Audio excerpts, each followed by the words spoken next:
Do you believe, just for the record, that the federal government, any part of the federal government, is knowingly concealing evidence about UAPs from the public? Yes, sir. 100%. Yes. For the record again, just briefly, what do you believe UAPs could be or are? Strong evidence that they are non-human, higher intelligence. I echo my colleague's comment, sir.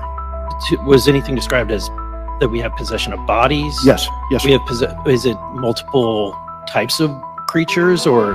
Sir, I couldn't answer that. It was discussed quite a bit when I was at the Pentagon. The problem is the supposed collection of these biological samples occurred before my time, in fact, before I was even born. Has there been any, to your knowledge, any communication with a non-human life form? I would say definitively yes. I speak my mind often, so why not just keep going with it?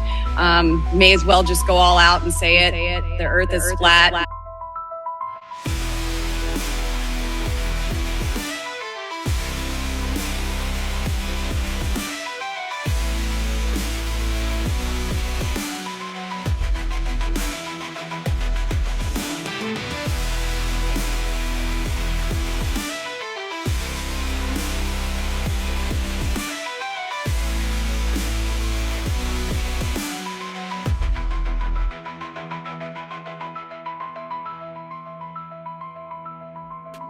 If you've got this gut-wrenching feeling that something big is about to happen, there's a reason.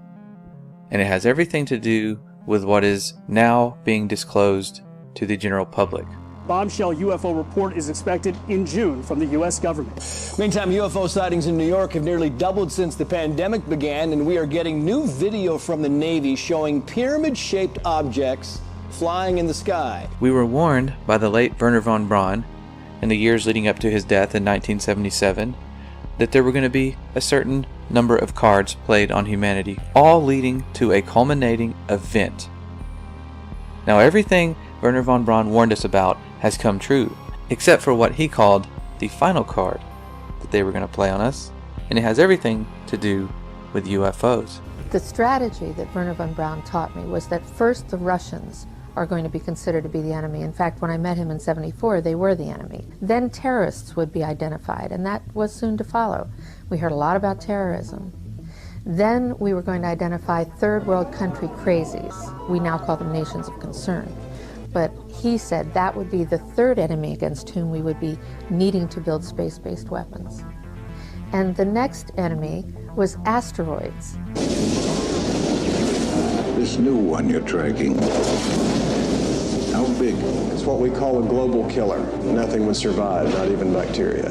An asteroid some scientists call a city killer came closer to Earth than the moon this week. The scary thing is that scientists had no idea it was coming. Now at this point, he kind of chuckled the first time he said it. Asteroids, against asteroids we're going to build space-based weapons. So it was funny then. And the funniest one of all was against what he called aliens, extraterrestrials. That would be the final card.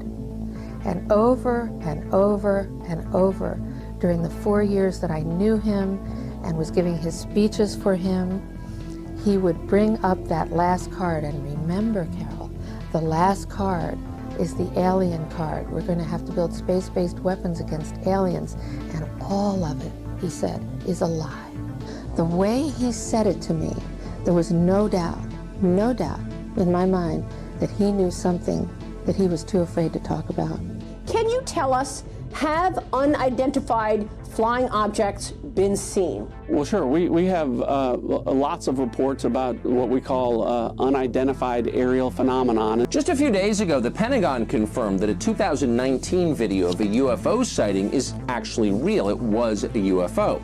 Very importantly, I'm hereby directing the Department of Defense and Pentagon to immediately begin the process necessary to establish a Space Force as the 6th branch of the armed forces. That's a big statement.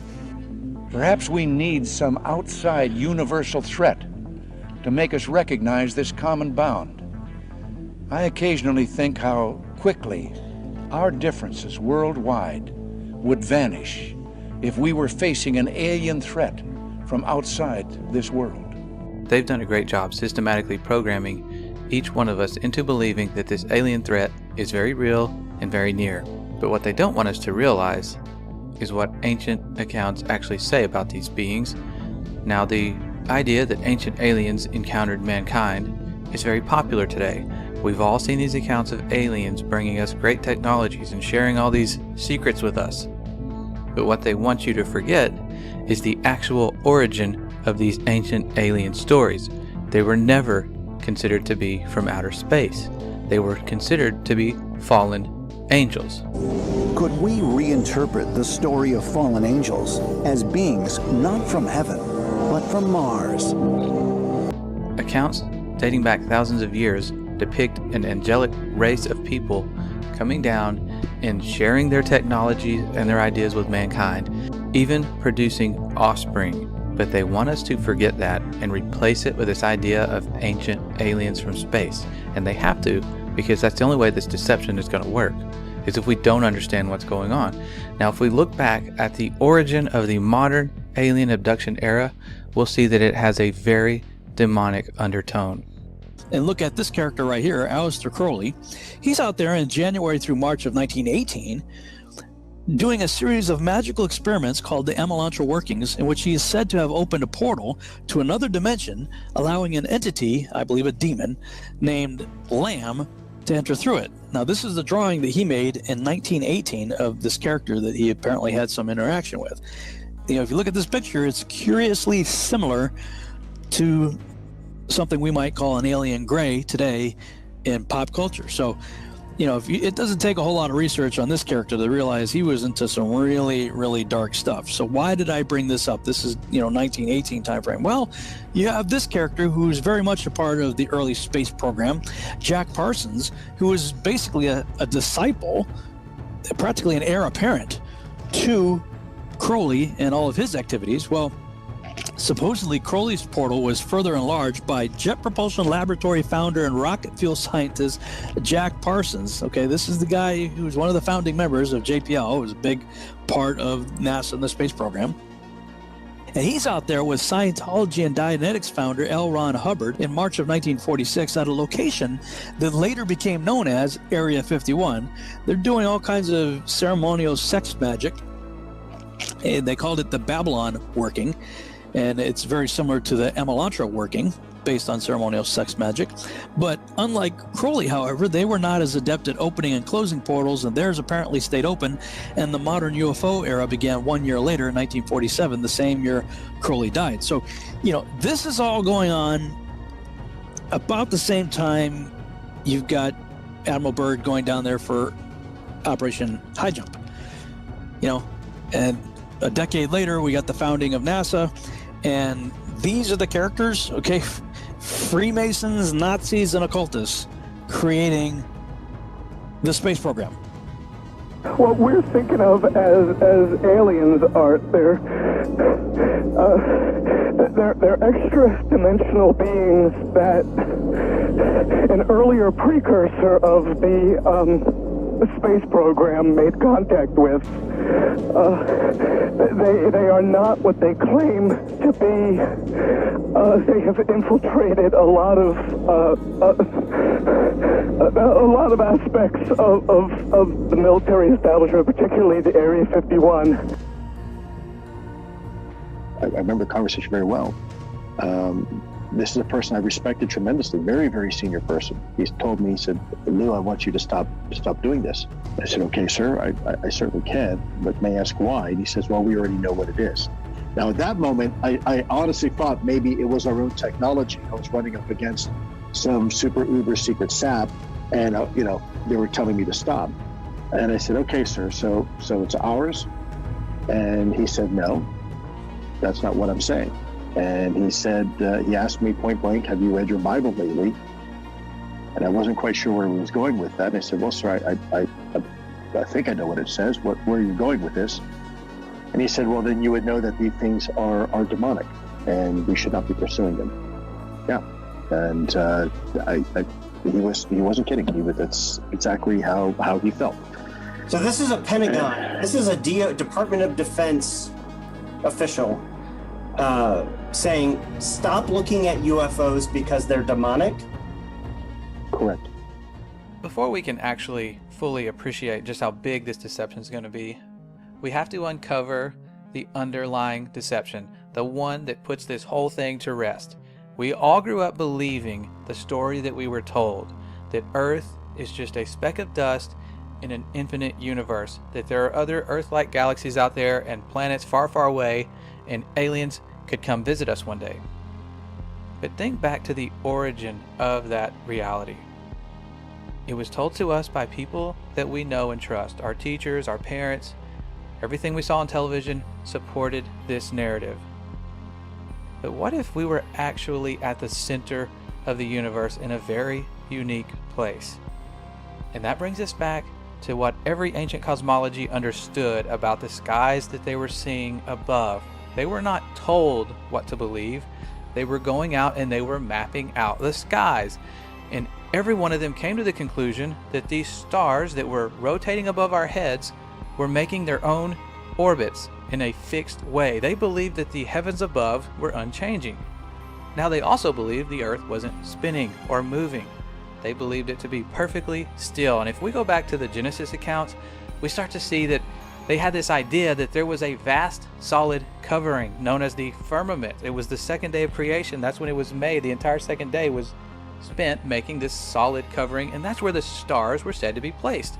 And other ancient cosmologies outside the Bible had the same understanding that the stars were fixed and they would all continue to make the same predictable paths for thousands and thousands of years. Many of their ancient structures were built specifically to line up with constellations.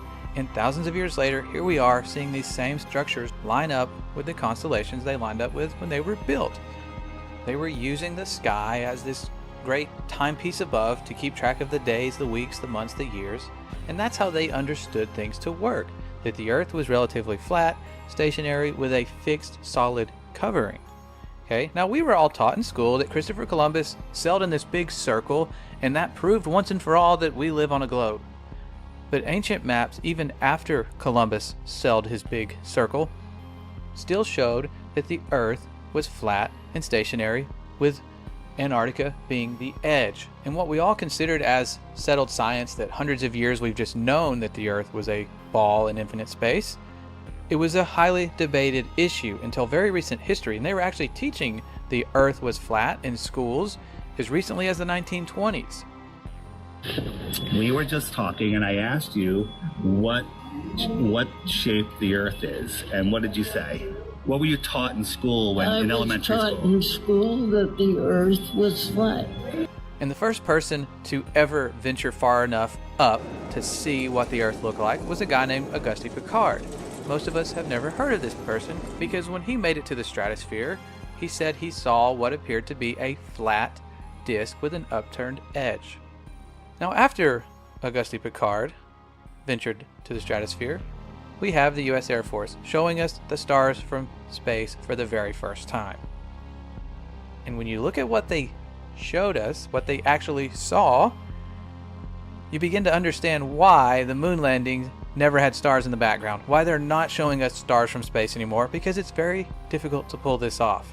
The sky is deep black. As you can see the stars. Oh, yeah. You know, and pretty much all the time you can see the stars. The sky, of course, was black. The heavens are 10 times as bright, stars 10 times as numerous. And we could not see stars. The thing about Carl Sagan, billions of billions of stars, there really are billions and billions of stars, and you can see them. It's an unfathomable blackness, like with a texture you feel like you could stick your hand into. And that's when things start to get weird, because people have gone back and looked at declassified documents that for some reason keep mentioning a flat, non-rotating Earth. Over and over again, it's in their flight plans, it's in all their working models. This flat, stationary Earth repetitively keeps showing up. If it doesn't exist, there'd be absolutely no reason to base all of your science on it. Something else shows up. In the 50s, in Russia, they had documents describing the firmament. It's a long fly ball going back, and the ball shatters the sky, bringing the ocean itself down into the stadium. Oh, Simpson just broke this dream's reality wide open. And we take for granted our entire view of the universe hinges upon the Apollo moon missions. It was actually the first time we ever saw our planet as a whole, and somebody confirmed to us what we're being taught is actually real. We found a very unique reel of footage. And you want me to see this while you have me on camera? Well, and to tell us what it is. An old reel received by mistake. It contains the raw or unedited footage of the crew of Apollo 11, Michael Collins, Edwin Aldrin Jr., and Neil Armstrong, staging part of their mission for nearly an hour. I think when you see the footage, you'll see that it's very extraordinary, one of a kind, behind the scenes type of footage. Yeah. Well, if it is, why do you have access to something that no one else has seen before? Serendipity, I guess. Though the federal government would have you believe that this is a view of Earth from a distance out of the spacecraft's window as it nears the moon, it is not. What they have ingeniously done is placed the camera at the back of the spacecraft and centered the lens on a circular window in the foreground. Turn the camera off, please. As they perfected the shot, a crescent-shaped piece of black material was inset slightly into the window to create the illusion of the Earth's terminator line dividing night and day. It is uncannily convincing. If you show this publicly, you're open for a lawsuit. Here is the diffused work light that they used to see camera controls, but not throw light onto the spacecraft's wall. Finally, the iris is opened up, and you can see the real location of the camera and the very bright and near Earth out the window. You're talking to the wrong guy. Why don't you talk to the administrator at NASA? We're passengers. We're guys going on a flight.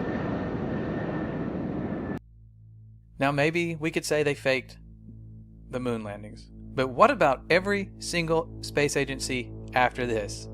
We're putting our trust in people to be honest and show us exactly what they're seeing. They would have no reason to lie about going to space, being on a space station.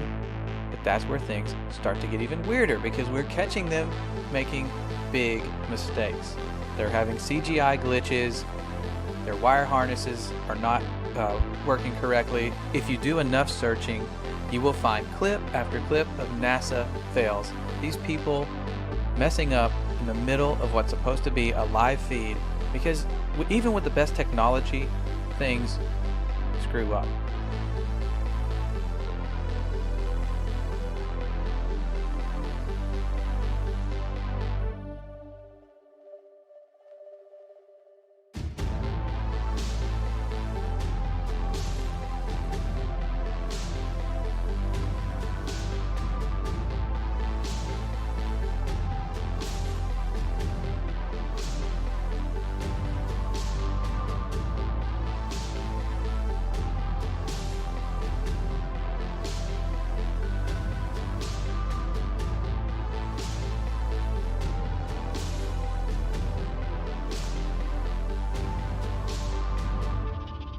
So many times during spacewalks outside the International Space Station, we can see air bubbles rising up. Can you touch on how there are air bubbles in space? Can you be more specific? Air bubbles? So yeah, like a lot of times during the footage, the NASA footage, you can see bubbles coming up out of the helmets or kind of from underneath you. How do you explain bubbles in space? Yeah, I'm not sure exactly what you're talking about. Now sometimes you get water in the helmet, and it's either from sweat or from the cooling garments. And on some of my spacewalks, I had like water in the helmet, not like I was going to drown in the helmet, but just little bits of water probably came from sweat. Often on the outside of the space station, you'll liberate little pieces of it's a really harsh environment out there, and the outside of the space station gets beat up pretty good. And sometimes, you'll see just little flecks of paint or something that you might have disrupted floating away from the suit. And, that's generally what that is. I've never seen any kind of air bubble anywhere. Could it be that you're filming in an underwater pool and you're not really out there?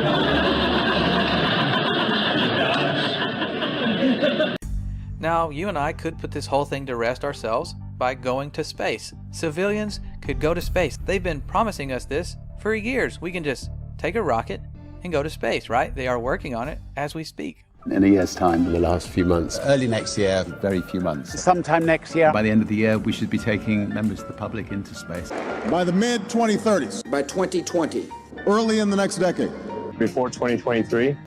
And by 2025. Most certainly in our lifetime. That's 2024. We should have a permanently occupied human base on the moon and send people to Mars. It's going to grow old if we don't start flying next year. We'll return Americans to the moon for the first time since 1972, if you can believe that.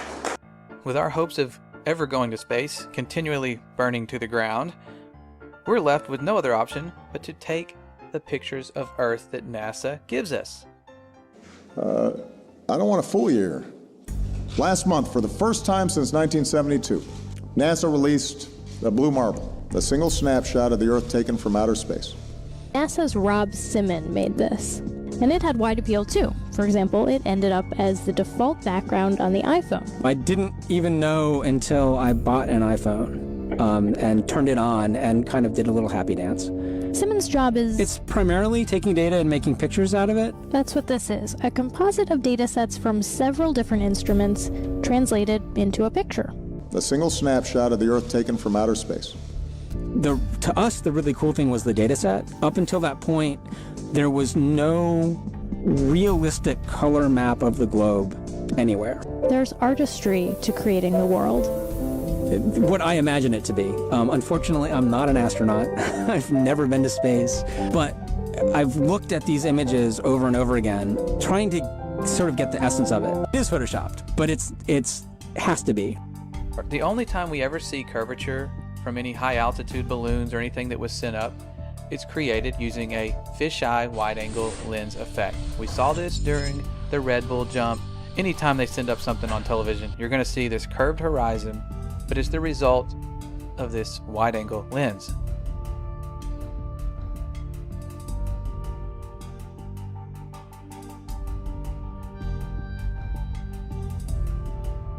If you send up a non-fisheye lens to the highest height, no matter how high you go, horizon always rises to your eye level, and it's always perfectly flat.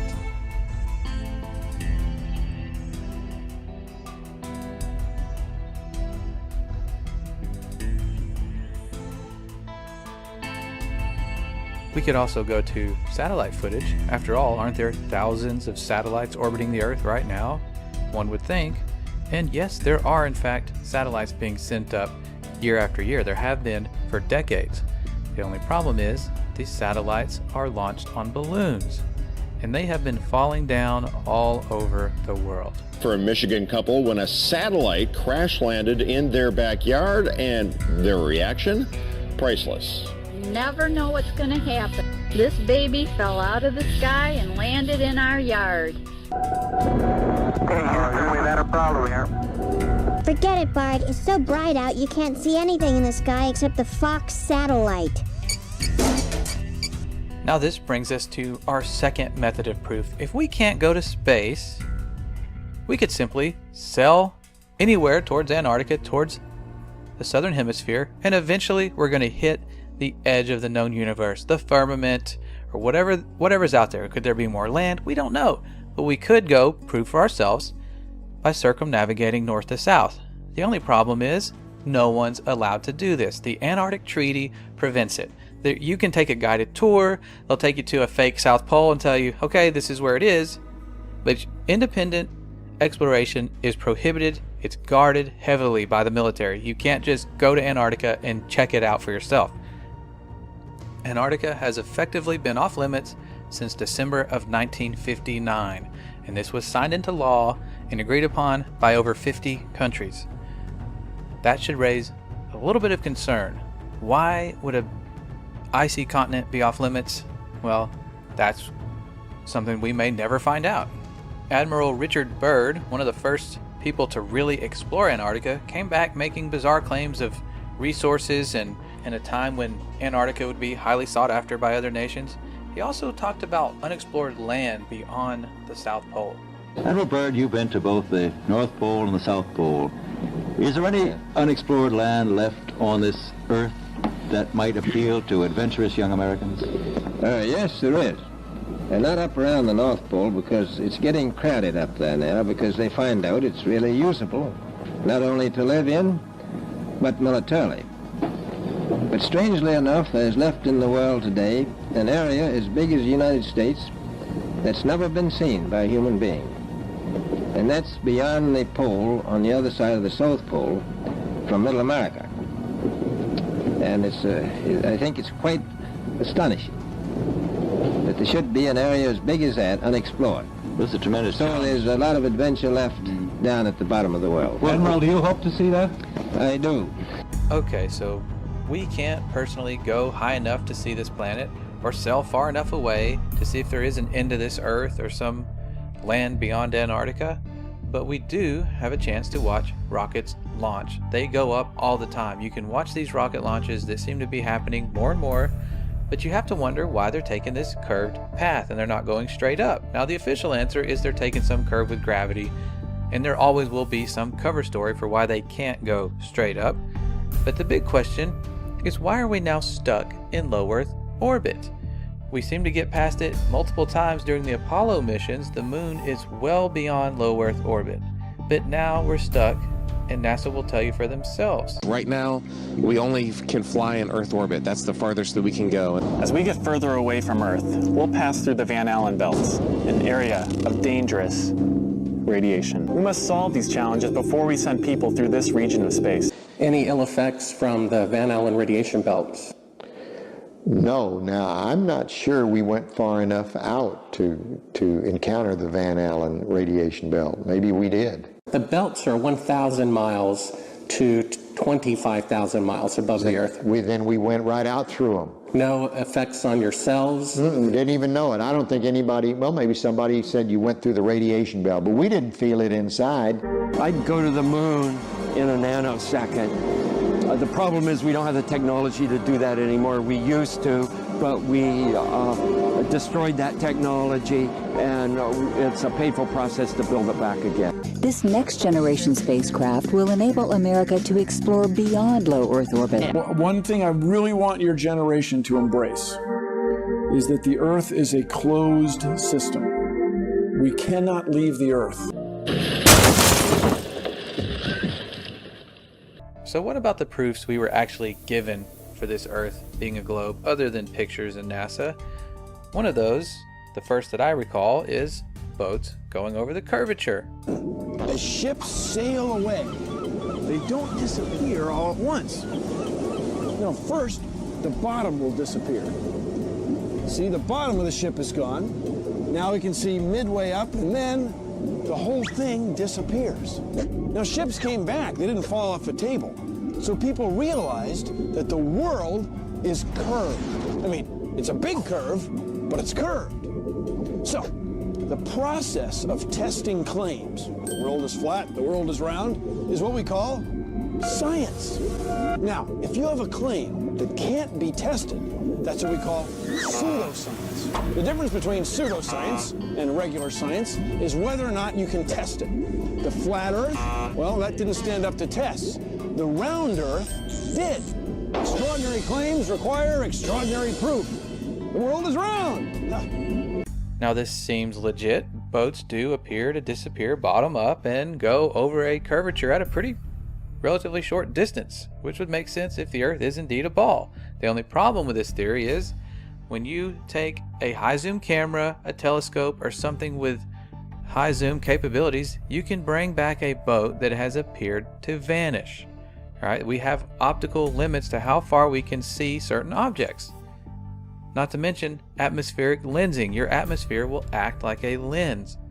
And you can test and repeat this on a very flat surface with a camera yourself. You will see objects appear optically to disappear bottom up, just like they're going over a curvature, but you can demonstrate this on a flat surface. It's testable and it's repeatable. Science. Another big proof we were given was our sun, which it does appear to be going over the curve of the earth, and we're told that's because we're falling backwards because of our rotation as we orbit the sun. But once you realize the sun is a local light, it's the exact same size as our moon above. That's why they line up perfectly on an eclipse. It's not because of the coincidence that one's just 400 times larger but also 400 times farther away. It's a much closer light and it's much smaller. Now you would think, because of all the false models we're given of this flat earth theory, that it would just always be daylight or you should always be able to see the sun. But it's much closer and much smaller, so when it moves away from your line of sight, it follows the known laws of perspective. And it has to follow these laws because as objects that are, even if they're high up, as they get further away, they appear lower and lower, and eventually you're going to see it vanish due to perspective and the fact that our atmosphere isn't transparent. It might be clear for certain distances, but eventually everything's going to fade out. You can find time-lapse footage of the sun doing just this. You can see it, and then all of a sudden it fades out and appears to vanish. That's because it is traveling through an atmosphere that is not transparent 100%, and it is taking its local light with it.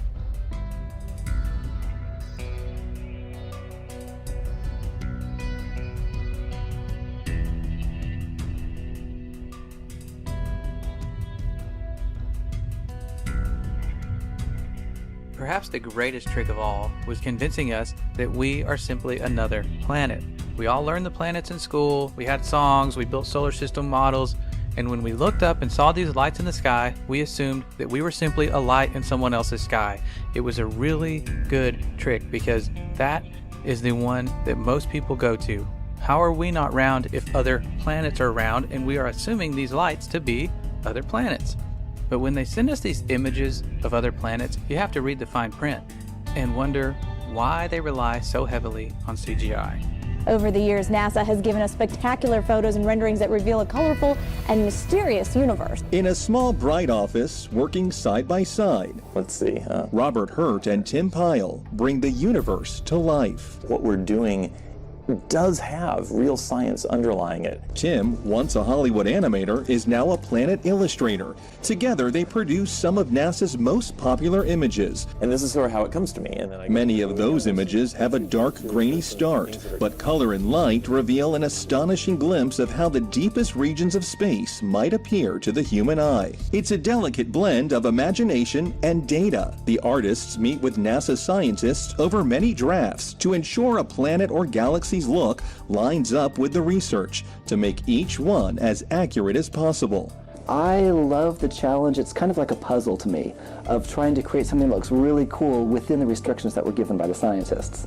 It can take days, even weeks, to produce just a single image. The dazzling final results, enough to keep us all dreaming of the final frontier for years to come.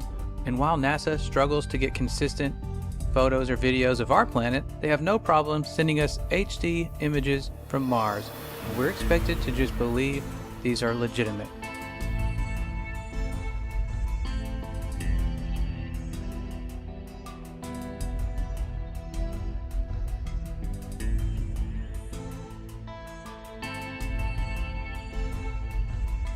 Now there is one final thing we can do.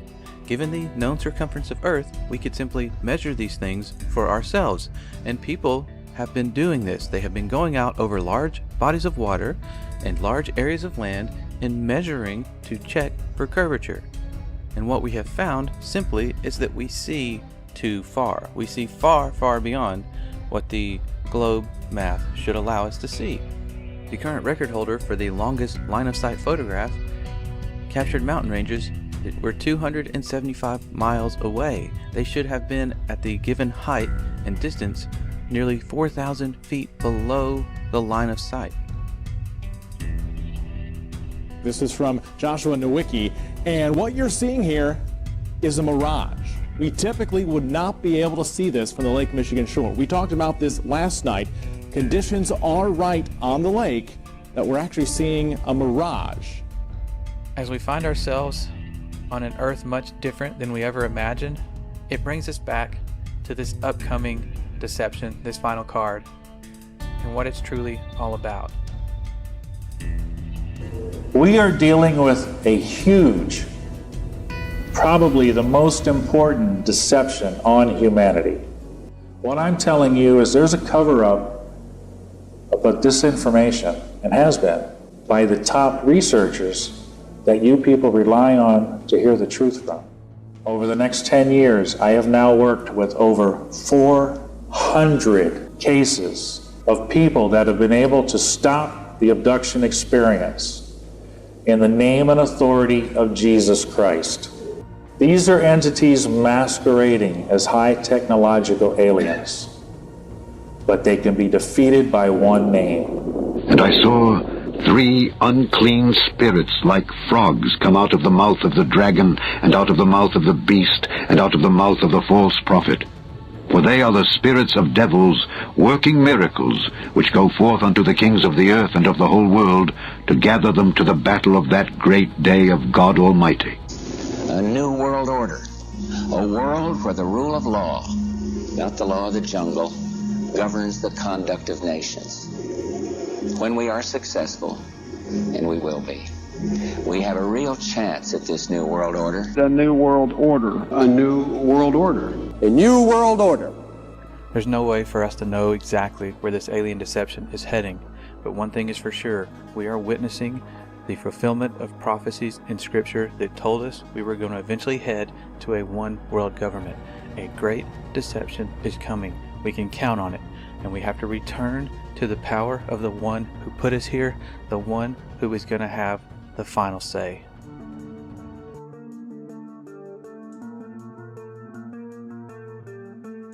I'm amazed. I'm so happy to know it's true. It's true, and God created this world.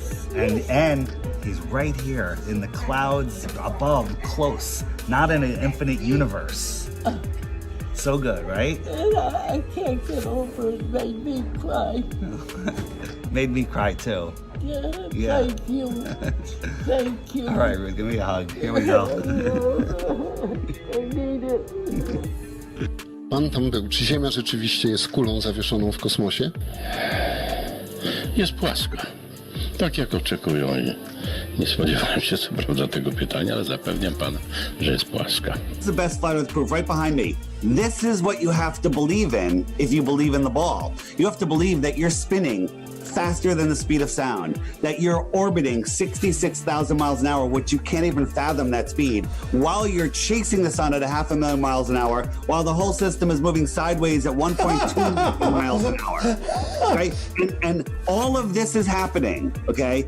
And how it started to happen is ridiculous, but while all of that is happening, this happens. Okay? Oh, dude, you got some great images. I love it. He came prepared. This is the Earth. This is water at large bodies of water at rest lay flat.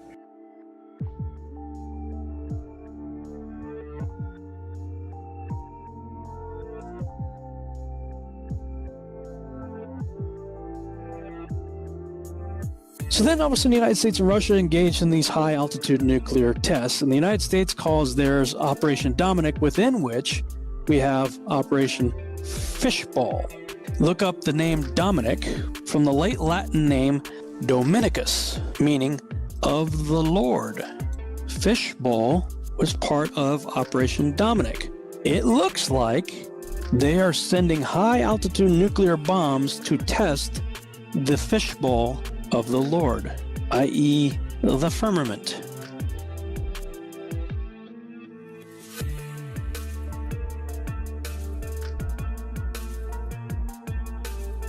You can tell it's real because it looks so fake, honestly. I was talking with a gentleman from Belcom, and we were discussing the lie.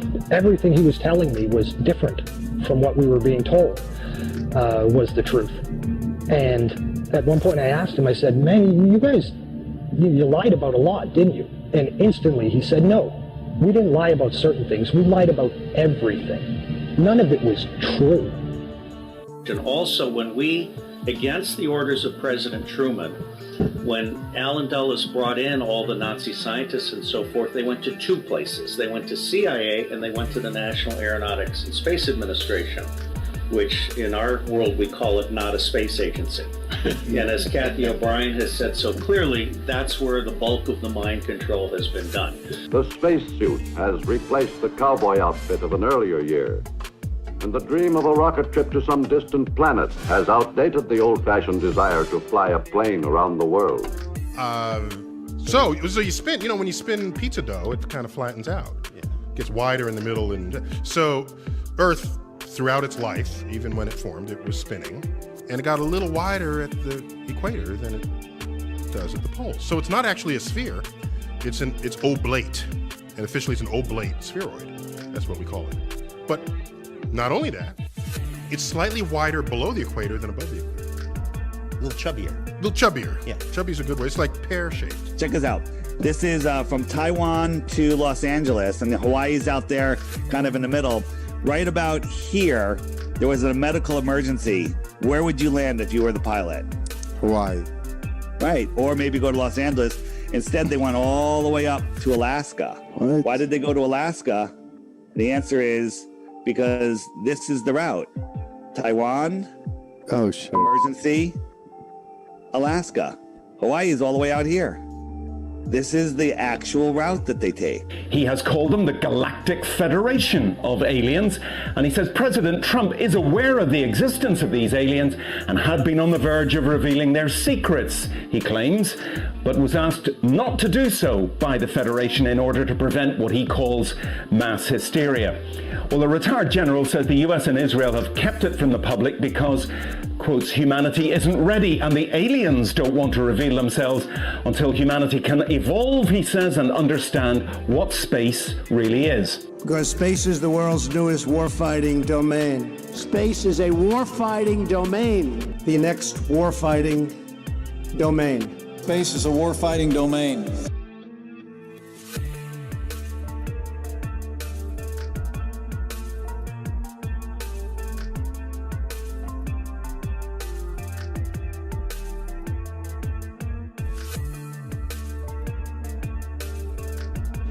Finally, my brethren, be strong in the Lord and in the power of his might.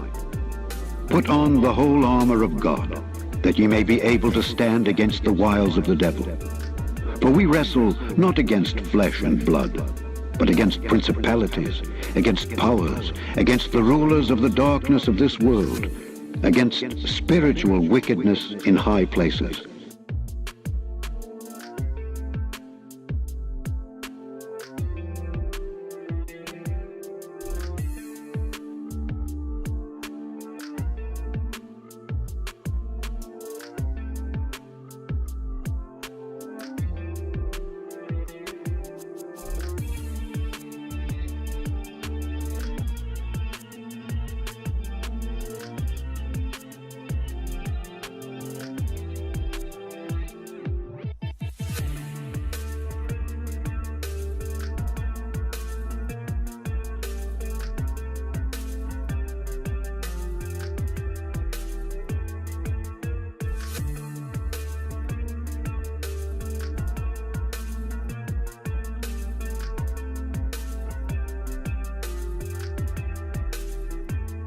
And the stars of heaven shall fall, and the powers that are in heaven shall be shaken.